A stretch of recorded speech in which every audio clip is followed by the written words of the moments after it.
or near public housing premises. This act also affected student loans and expanded the death penalty.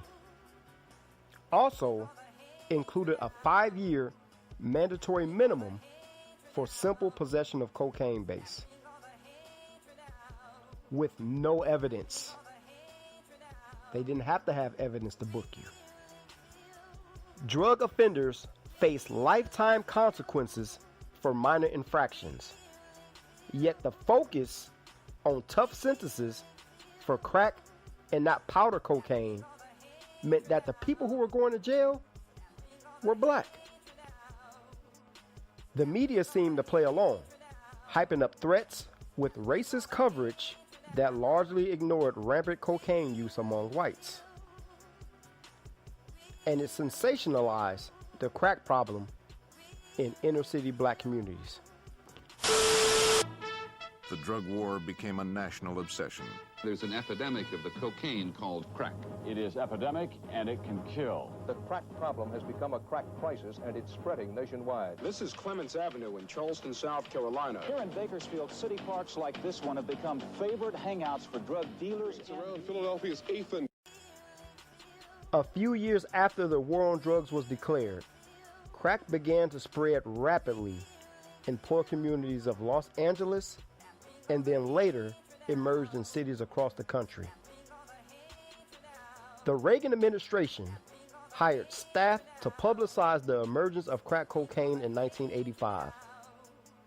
This right here was part of a strategic effort to build public and legislative support for the war. During the crack era, a study of urban black fathers found that 28% actually had access to an automobile. That rate fell to 18% of those living in the ghetto. And with all these fathers being locked up, they was arresting all these brothers. This destroyed the black family. Kids growing up without a father are 5 times more likely to be poor, twice as likely to drop out of school or end up in foster care or juvenile justice facilities. A man by the name of Gary Webb has exposed what really happened and why it happened during the crack era. Men who were working for the CIA's army were responsible for bringing all that cocaine into Los Angeles that sparked the crack epidemic. The CIA's army, Webb says, were the Contras, the anti-communist rebels fighting the government of Nicaragua back in the 1980s. An army founded and funded by the CIA. Webb wrote that some Contra supporters smuggled cocaine to America to raise money for their cause. The CIA has been bringing drugs into this country. As then Gary CIA Webb Director reported, in addition to waging a proxy war for the U.S. government against Nicaragua's revolutionary government in the 1980s, elements of the CIA backed Contra rebels who were involved in trafficking cocaine into the U.S. This was in order to fund their counter-revolutionary campaign. The secret flow of drugs and money, Webb reported, had a direct link to the subsequent explosion of crack cocaine, the abuse that devastated California's most vulnerable black neighborhoods. The transformation from community policing to military policing began in 1981. This was when President Reagan persuaded Congress to pass the Military Cooperation with Law Enforcement Act. This act encouraged the military to give local, state, and federal police access to military bases. Also, intelligence, weaponry, equipment, all for drug interdiction. Fast forward today, during this opioid crisis, Congress put out a statement saying that they want to focus more on the treatment instead of the incarceration.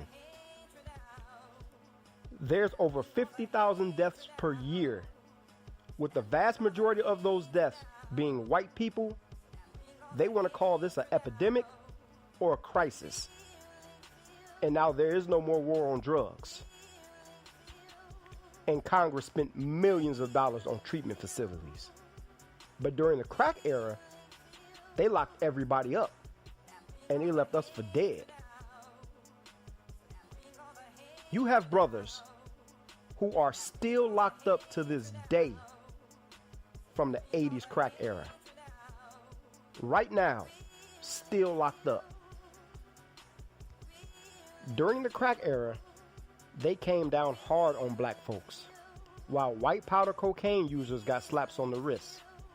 Thousands and thousands and thousands of brothers were locked up, while white people from the suburbs got a pass. If you ask the question, why are some drugs legal and others illegal? Why are cigarettes and alcohol legal and pharmaceuticals in the middle and these other drugs, marijuana, other ones illegal? Some people sort of inherently assume, well, this must be because there was a thoughtful consideration of the relative risks of drugs. And, but then you think, well, that can't be because we know alcohol is more associated with violence than almost any illegal drugs. And cigarettes are more addictive than any of the illegal drugs. I mean, heroin addicts routinely say it's harder to quit cigarettes than it is to quit heroin. So it's not as if there was ever any kind of National Academy of Science that 100 years ago decided that these drugs, these ones had to be illegal and those ones legal. And it's not as if this is in the Bible or in the Code of Hammurabi. I mean, nobody was making legal distinctions among many of these drugs until the 20th century, essentially. So if you ask how and why this distinction got made, what you realize when you look at the history is it has almost nothing to do with the relative risks of these drugs and almost everything to do with who used and who was perceived to use these drugs, right? So there was, back in the 1870s, when the majority of opiate consumers were middle-aged white women, throughout the country, using them for their aches and pains and for their, when the time of the month and menopause, and there was no aspirin, there was no penicillin, lots of diarrhea because of bad sanitation, and nothing stops you up like opiates. I mean, millions, many more, much higher percentage of the population back then used opiates than now, but nobody thought about criminalizing it because nobody wanted to put, auntie or grandma behind bars, right? But then when the Chinese start coming to the country in large numbers in the 1870s and 80s and, working on the railroads and working in the mines and working in factories and and then going back home at the end of the night to smoke up a little opium the way they did in the old country, the same way white people were having a couple of whiskeys in the evening.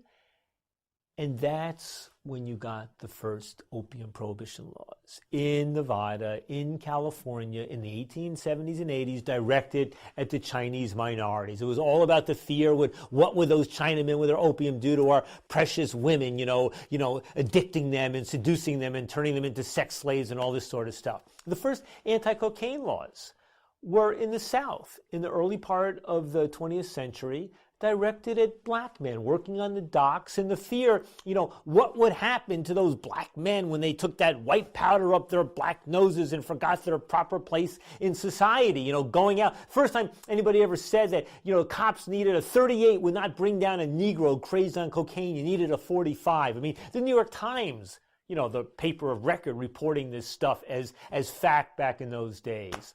That's when you got the first cocaine prohibition laws. The first marijuana prohibition laws were in the Midwest and the Southwest, directed at Mexican migrants, Mexican Americans, taking the good jobs from the good white people, going back home to their communities, smoking a little of that funny smoking, marijuana, reefer, cigarette. And once again, the fear, what would this minority do to our precious women and children? So, it's always been about that.